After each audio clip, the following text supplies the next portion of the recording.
Привет, меня зовут Алина, и сегодня я буду вашей дежурной по городу.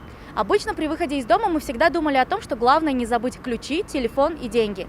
Сегодня этот список пополнился антисептиком и маской. Сегодня мы съедем на производство и узнаем, как же шьются эти защитные маски.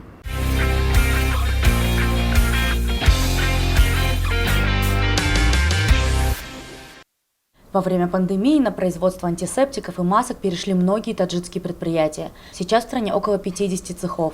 За 5 месяцев они сшили почти 7 миллионов масок. Этот цех открылся 2 месяца назад. Здесь большой выбор продукции.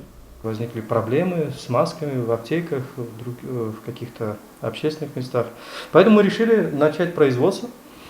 Взяли франшизу, взяли разрешение, взяли государственные документы. 2-й месяц уже производим маски и реализуем ее здесь, в Таджикистане.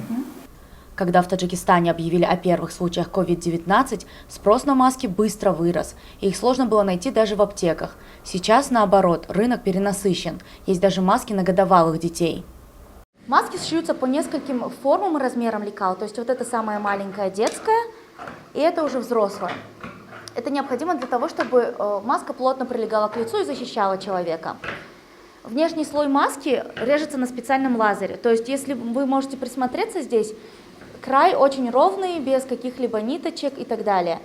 Часть работы выполняется вручную, потому что эта ткань, она не приспособлена именно для резки лазером, она воспламеняется и плавится.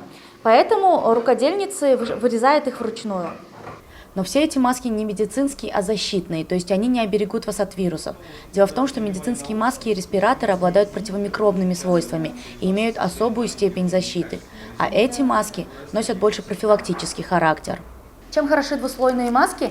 Тем, что в них можно вставить особый фильтр R95. То есть помимо масок в продаже имеются отдельные фильтры, они похожи на такие салфеточки, которые вставляются в специальный кармашек вот здесь вот в маске. То есть маска из двуслойной превращается в трехслойную и также защищает от вирусов, бактерий и другого рода инфекций. Такую маску можно носить до 8,5 часов, в отличие от обычной маски, которую нужно менять каждые 3 часа.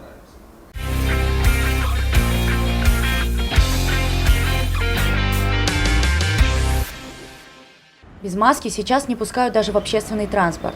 Жителям пришлось адаптироваться к современным реалиям, а некоторые отнеслись к этому как к предмету моды. Сейчас такое время, что модницы по всему миру вынуждены адаптироваться под нынешнюю ситуацию и находить креативные решения для своих нарядов. Я также стараюсь как-то сочетать свои маски с одеждой. Мода коснулась и сферы здоровья. Маска, или как в народе ее называют намордник, прочно вошла в нашу повседневную жизнь. Существуют самопальные маски, двуслойные, однослойные, медицинские и так далее. Но гоняясь за модой, не забывайте, что в первую очередь маска необходима для здоровья. Поэтому надевайте только чистые маски.